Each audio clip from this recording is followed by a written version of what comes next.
Cashflow, épisode 4, comment vendre quand on est hypersensible.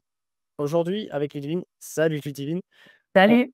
tâcher dans cet épisode de déconstruire les croyances limitantes qui sont liées à l'hypersensibilité et aussi faire en sorte de donner une nouvelle posture pour vendre avec puissance et pour vendre avec intégrité quand on se sait et on se définit comme hypersensible. Je vais te donner la parole, Ludivine, parce que tu es concernée par le sujet. Mais en gros, voilà, une personne hypersensible, elle va se reconnaître dans le sens où elle ressent les choses plus fort que la moyenne, soit sur le plan émotionnel, sur le plan sensoriel, sur le plan relationnel. Et je pense qu'une des premières choses vraiment capitales pour accepter et intégrer son hypersensibilité, c'est de comprendre que c'est un fonctionnement, c'est une intensité qui est plus importante de perception et de ressenti. Et on peut la tourner. Elle est souvent vue comme un handicap, un frein. D'ailleurs, c'est Lara qui en parle bien.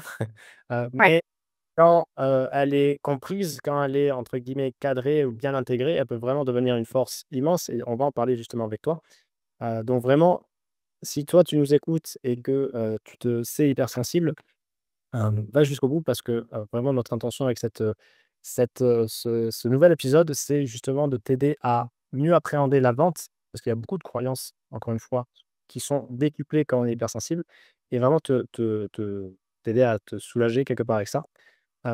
Toi, Ludivine, comment justement et avant d'attaquer justement certains points, comment tu as, d'un point de vue perso et après comment ça a influencé sur le pro, comment tu as perçu ton hypersensibilité?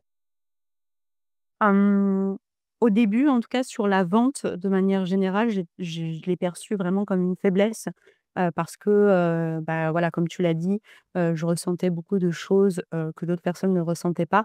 J'avais et j'ai encore cette capacité à, je pense, rentrer en immersion dans la carte du monde de l'autre personne, même sur des choses qui sont, intangibles ou sur des choses vraiment, qui sont plus de l'ordre de l'intuition. Donc au début, ça a vraiment été un raz-de-marée pour moi, où au final, je j'avais pas, les clés nécessaires pour, si tu veux, gérer, cette partie-là. Chose qui était dans ma vie et que, je connaissais, mais j'ai trouvé ça complexe de rentrer dans la vente. En plus, il y a quand même pas mal de croyances limitantes et on va en parler, sur l'hypersensibilité et sur, la vente. Donc au début, ouais, ça a été, assez complexe pour moi de trouver ma place, de gérer aussi, ces émotions, de gérer ce relationnel. Donc au début, je l'ai vraiment perçu, comme, une faiblesse. Et justement, tu étais déjà lancé quand tu as mis le doigt dessus? Hem, je on va dire plus ou moins, j'aime pas trop les étiquettes, mais plus ou moins oui, je savais qu'au niveau, de la sensibilité et d'autres choses, j'avais pas la même façon, d'être hypersensible, en tout cas la même perception que les autres. Mais c'est vrai que ça l'a révélé encore plus, quand je suis arrivée dans le monde du closing et du coaching, où là, bah, effectivement, tu te retrouves avec des personnes qui sont en grande détresse, des fois émotionnelle et c'est là que je pense que je me suis prise la plus grosse claque, en tout cas et que je me suis dit: «OK, là, il y a vraiment quelque chose, en fait, de mon côté» et que j'ai été chercher quand même, plus loin. Ouais, et malgré ça, ça t'a pas fait jeter l'éponge sur la vente? Non, pas du tout, parce qu'au final, hem, je pense que c'est tellement beau et une fois que c'est bien utilisé justement, ça peut devenir un super pouvoir. Donc moi, je pense qu'à l'heure actuelle, c'est ma zone de génie, que ça soit en général, dans toutes les sphères de ma vie. Je pense que maintenant, c'est devenu un super pouvoir, où en fait, je le fais naturellement, où j'ai compris, j'ai intégré et on va dire j'aime pas dire, hem que je la drive, mais en tout cas, je l'utilise, à bon escient, que ce soit pour les autres, mais aussi pour moi et du coup, ça me permet en fait, de pouvoir, je pense avoir des compétences ou des de voir des choses que d'autres personnes ne voient pas. Ouais, ouais, ouais, donc c'est ça, c'est faire de ton hypersensibilité un atout, un super pouvoir. Ouais, bien sûr. Ouais. Et si on le cale sur le sujet de la vente, parce qu'on peut croire, justement que, je suis trop sensible pour vendre et je vais pas savoir, maîtriser mes émotions ou alors, je vais me laisser empiéter par l'autre, ce qui est vrai aussi. C'est vrai, ouais. La croyance quelque part sous-jacente, c'est hypersensibilité égale fragilité, donc inaptitude à vendre. Hem, comment tu l'as transformée cette croyance et comment justement tu l'as transformée en avantage, presque avantage concurrentiel? Ouais.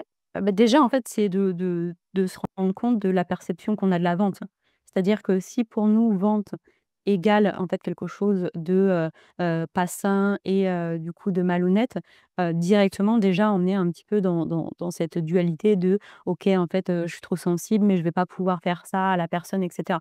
Alors qu'au final, la sensibilité, c'est juste la connexion à la personne en face. C'est vraiment de pouvoir percevoir le besoin, de pouvoir, si tu veux, aller plus loin que des personnes, lambda qui auraient besoin de beaucoup plus de temps, de beaucoup plus de questions. Donc en fait, si tu veux, déjà j'ai retravaillé sur ma vision de la vente, en me disant: «OK, la vente c'est quoi?» Et en fait la vente c'est juste un transfert de certitude, sur quelque chose où par exemple je sais pertinemment que la personne en face elle en a besoin. Et pour savoir si véritablement elle en a besoin, j'ai besoin de me connecter à elle. Donc en fait, je me suis dit que effectivement ce que je considérais comme sensibilité et que c'était, pas fait pour moi, bah, ça me permettait de me connecter aux gens et du coup d'avoir encore plus de certitude sur le fait est que c'était le bon accompagnement ou le bon produit pour eux. Mais ça passe tout simplement, peut-être, de cette, croyance-là, déjà de retravailler sur la vision de la vente et aussi d'être connecté au produit. C'est-à-dire que moi, je suis obligée, par exemple, d'avoir une certitude sur le produit, de l'avoir testé, de regarder, de connaître la personne. Tu vois, toi et moi, on collabore ensemble, je sais qui tu es, donc je peux être dans ton équipe et je sais que c'est qualitatif. À l'inverse, je pourrais pas chez certaines personnes où je sais que la livraison est pas OK. Donc en fait, c'est juste ça. Ouais, Ouais. justement, tu m'as raconté, que tu avais arrêté une collab parce que, en fait, ils avaient fait du marketing, un marketing, un peu salaud où en fait, Ouais. ils font croire qu'ils font fermer les portes, mais en fait, on rouvre et puis, il y avait tant de place, mais en fait, on rouvre et ouais, ça pour toi, c'est un no-go. Ouais, c'est un no-go, parce qu'effectivement, cette sensibilité-là, elle est sur le fait est aussi de faire, du bien à la personne en face et d'être, toujours, dans cette, capacité-là. Donc effectivement, il y a des no-go et du coup pour, partir justement sur, une vente éthique, ça passe justement par redéfinir ce que c'est la vente, par collaborer ou pour en tout cas être sûr de son produit, et après par aussi apprendre, en fait, à créer vraiment un cadre, dans les échanges où on n'est pas là pour soi, mais on est là pour la personne en face. Et du coup, c'est vraiment d'avoir une posture qui est claire, de définir des limites, à, ce qu'on va, aller chercher sur justement l'appel, des découvertes, pour que le cadre de vente, en fait, soit bien défini. Et d'ailleurs, Et c'est pas du coaching. on en parlait juste en off avant de lancer là, on le voit, on a quand même pas mal d'hypersensibles, heu, déclarés ou pas, d'ailleurs, Oui, voilà. dans les personnes qu'on accompagne et c'est vrai que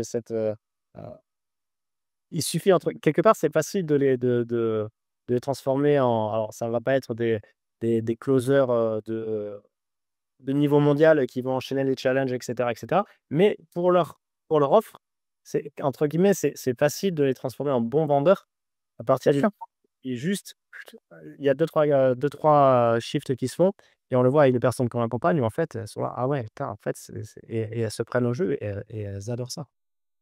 Ouais, je pense à quelqu'un justement là en cours, je dirais pas le nom, mais en tout cas, une fois qu'on les reconnecte à leur pourquoi et à leurs valeurs en fait, qu'elles vont apporter, effectivement ça deviennent des très bonnes, en tout cas, vendeuses à proprement parler, hein, on entend bien. Mais en tout cas, elles savent pourquoi elles le font, elles retrouvent la posture nécessaire et au final, elles délimitent bien le cadre, de cet appel. Et justement, parce que c'était le sujet là lors des appels de cette semaine, on a beaucoup parlé, je sais que tu en parles aussi et moi je l'ai fait aussi, de justement aller challenger la personne en face. Ouais. Ne pas acheter son histoire classique, hein. Ne pas on en a déjà parlé, mais ne jamais acheter son histoire, aller la challenger parce que, elle a besoin d'être challengée et si nous on le fait pas, ben, on fait pas notre boulot. Comment justement, quand on est, ça peut être challengeant de challenger, quand on est hypersensible, qu'est-ce que tu aurais envie de partager pour justement mieux appréhender cet exercice qui est vraiment capital parce que si on veut servir et cetera, il s'agit d'aller chercher l'autre. Ouais et c'est un de mes anciens doc sales, qui m'avait répété quelque chose et je pense que c'est ça qui a fait un petit peu, shifter, justement, cette vision. C'est qu'en fait, il m'avait dit que dans ma main, en fait, j'avais un ticket de loto qui était gagnant Et l'objectif, en fait, pour moi, c'est que la personne en face, elle reparte avec ce ticket de loto et qu'il va avoir des peurs, des doutes, il va avoir des histoires que la personne, elle se raconte. Mais moi, en fait, j'ai quelque chose qui peut transformer sa vie et c'est important, du coup, en fait, de comprendre que notre mission, que ça soit en tant que coach, mais aussi en tant que closer, c'est que justement cette personne-là, elle transforme sa vie et qu'elle puisse aller, libérer son plein potentiel. Et que si on est là, en fait, à la cajoler sur les histoires qu'elle se raconte, en fait, au final, on fait pas le nécessaire et du coup, on perd notre posture, notre cadre. Mais que ça soit en tant que closer et en tant que coach, on a le même job en soi, sauf que le closer, c'est sur la décision de passer à l'action et le coach, c'est après sur la transformation, qu'il y a derrière. Mais en fait, la posture peut être la même et dans les 2 cas, en fait, c'est de se dire, se détacher, en fait, de la vente en se disant juste: «La vente, ça va être, si tu veux, la fin finale du coaching ou en tout cas de l'interaction qu'on va avoir avec la personne en face». Et si on lui ouvre les yeux sur son potentiel et sur le fait est que les histoires qu'elle se raconte, ça fait 5 ans, 10 ans, 15 ans qu'elle se les raconte et que c'est pour ça qu'elle est à cet endroit-là et que si elle continue, je la rappelle dans 5 ans, 10 ans, 15 ans, elle sera exactement au même endroit.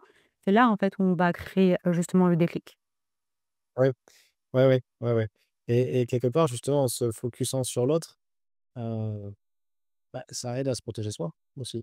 C'est ça et que ça soit du coaching ou du closing et j'aime bien faire le parallèle parce que, je pense que la posture est différente, mais il y a quand même un fond derrière. Mais le closer, typiquement, pendant 1 heure ou 45 minutes ou en tout cas le temps de l'échange, on n'est pas sur nos propres perceptions à nous. On peut avoir ces ressentis qui vont nous guider, donc l'intuition qui va nous guider vers quelque chose, mais ça, c'est plus dans les phases éducatives. On va avoir des phases où on va éduquer la personne et on va la connecter. Sur les phases de questionnement, on est dans la carte du monde de la personne en face et nous, en fait, on n'intervient pas en tant que émotion. On se connecte à ce que la personne en face, en fait, ressent et les incohérences. Oui, oui, oui, quelque part, parce qu'effectivement, on peut ressentir beaucoup de choses et sentir.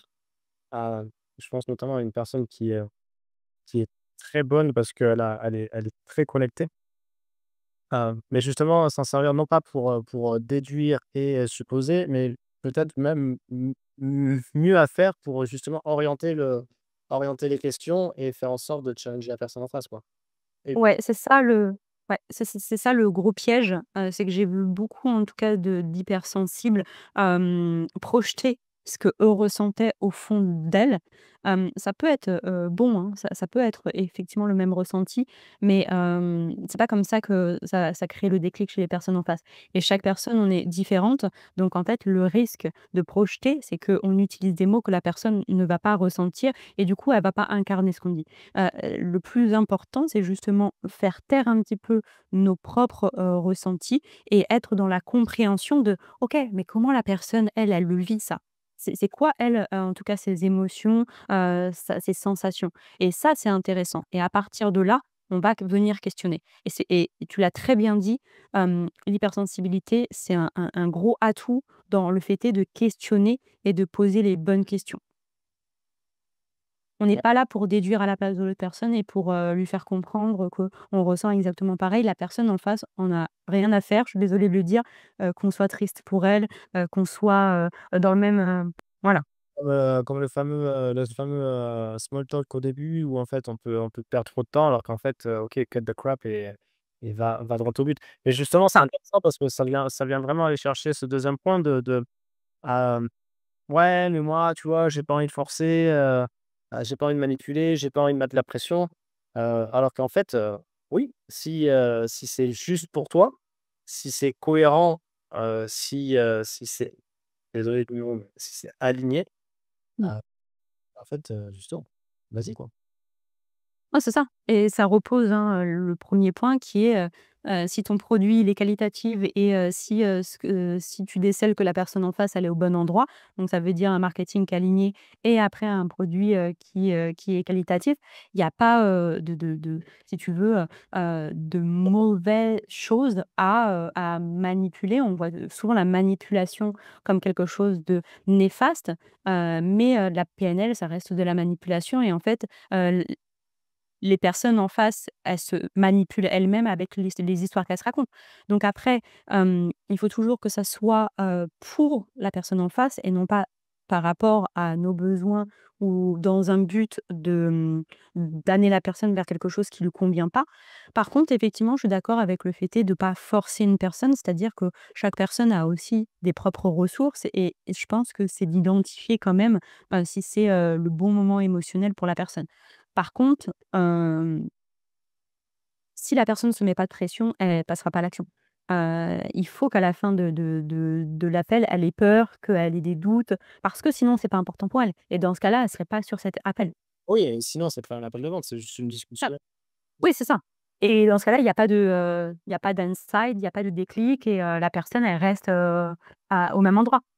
Ah ouais, ouais, ouais. Et c'est toujours le moi, ça me fait quand même beaucoup sourire ce fait de et on fait tous ce métier parce qu'on a aussi envie de de partager, de contribuer à notre échelle et justement, en fait, ou en plus, c'est des métiers d'accompagnement, c'est quand même des métiers où l'écoute active est quand même, importante, Ouais. requise et justement là, cette écoute active et le fait d'aller, challenger la personne parce que c'est ce dont elle a besoin pour bouger et donc c'est comme ça qu'on va contribuer.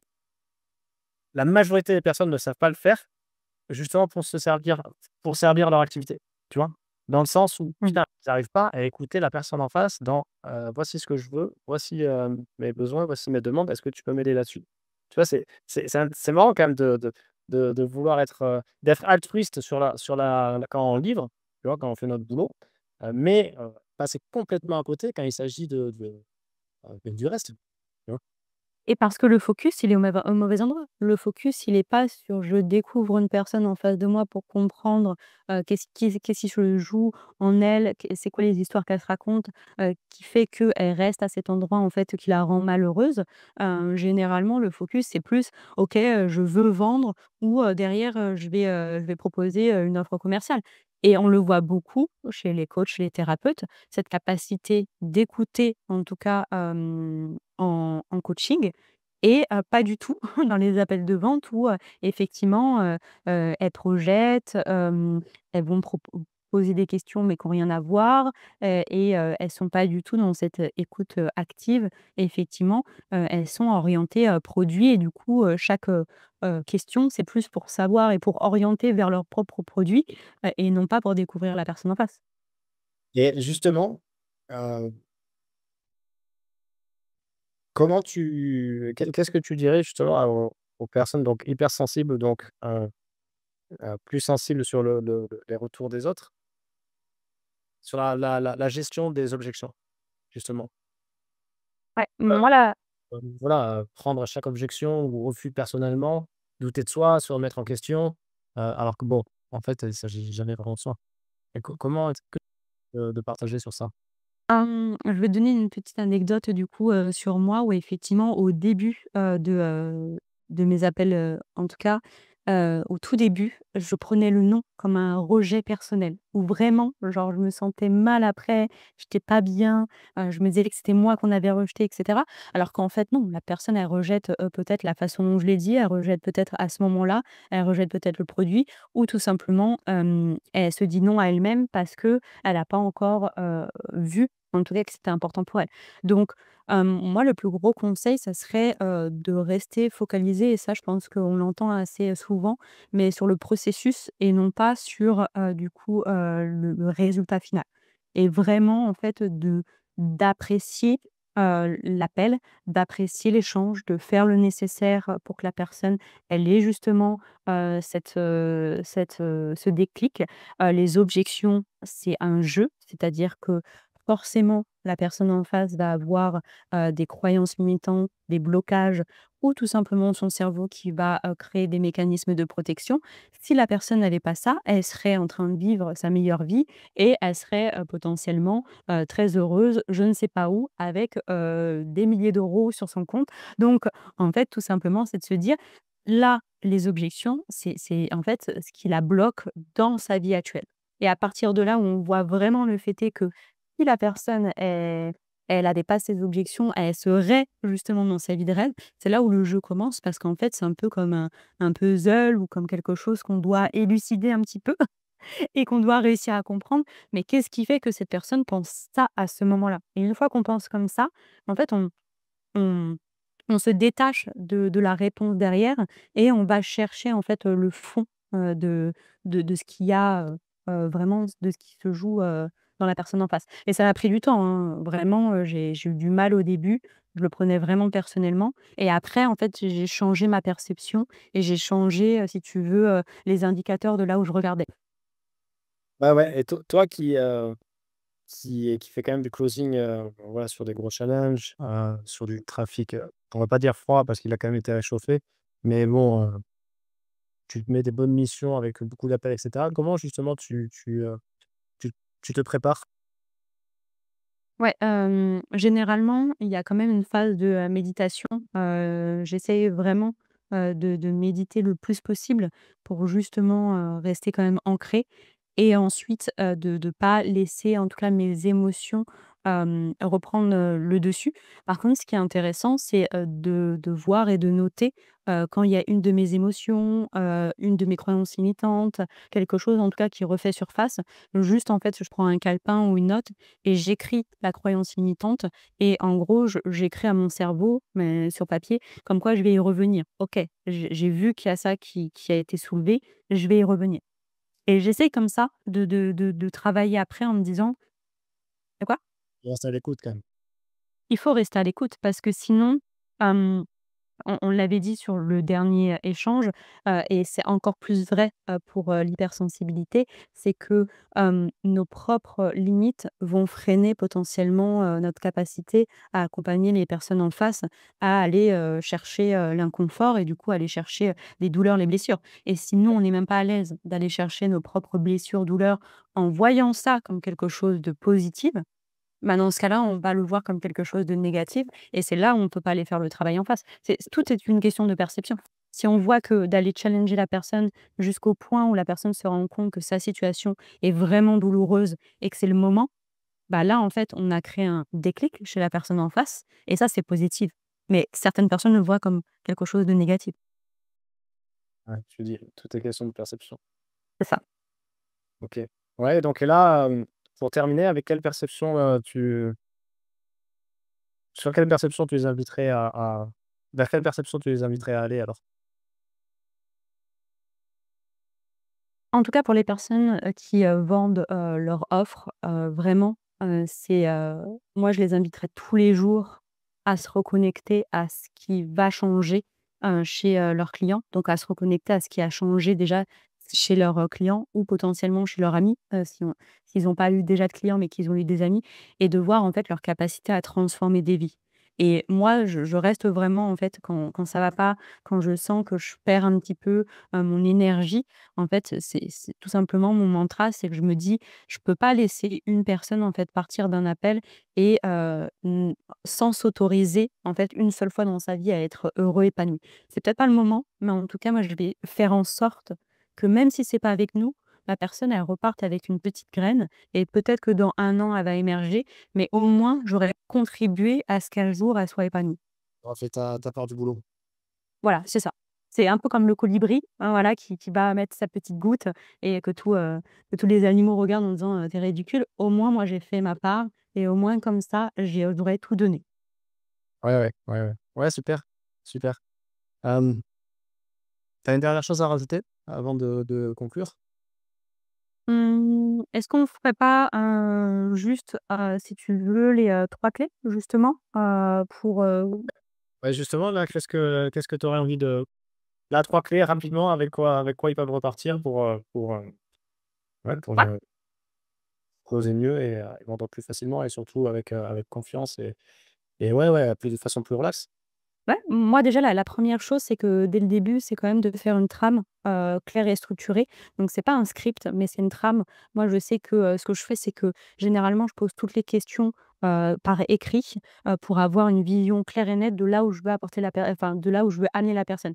La vente, ça reste quand même un petit fil rouge où tu sais que tu vas amener la personne d'un point A à un point, B. Donc déjà, ça serait d'avoir une structure claire, et précise. OK. Bien sûr, OK? bien sûr. En fait, encore une fois, question d'intention.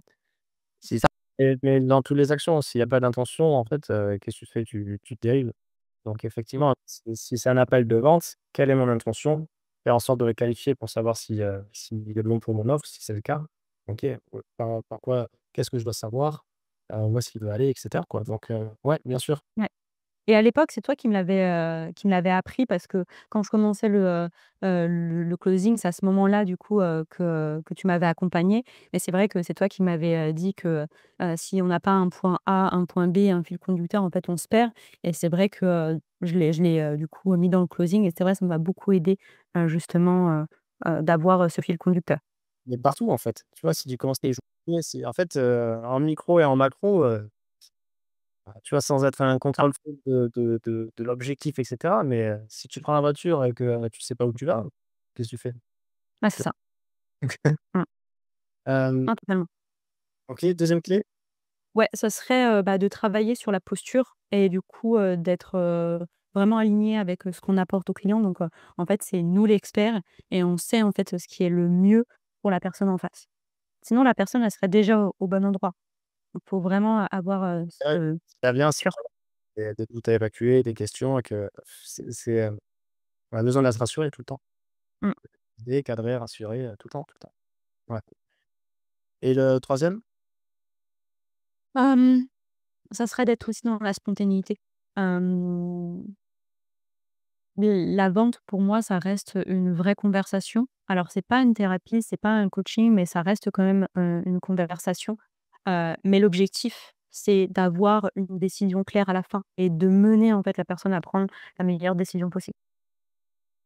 Ouais, ouais, ouais, mais ouais, c'est intéressant ça. Parce que effectivement, si c'est trop ca c'est toujours pareil, c'est toujours le cadre bien sûr, mais qu'il soit pas étouffant.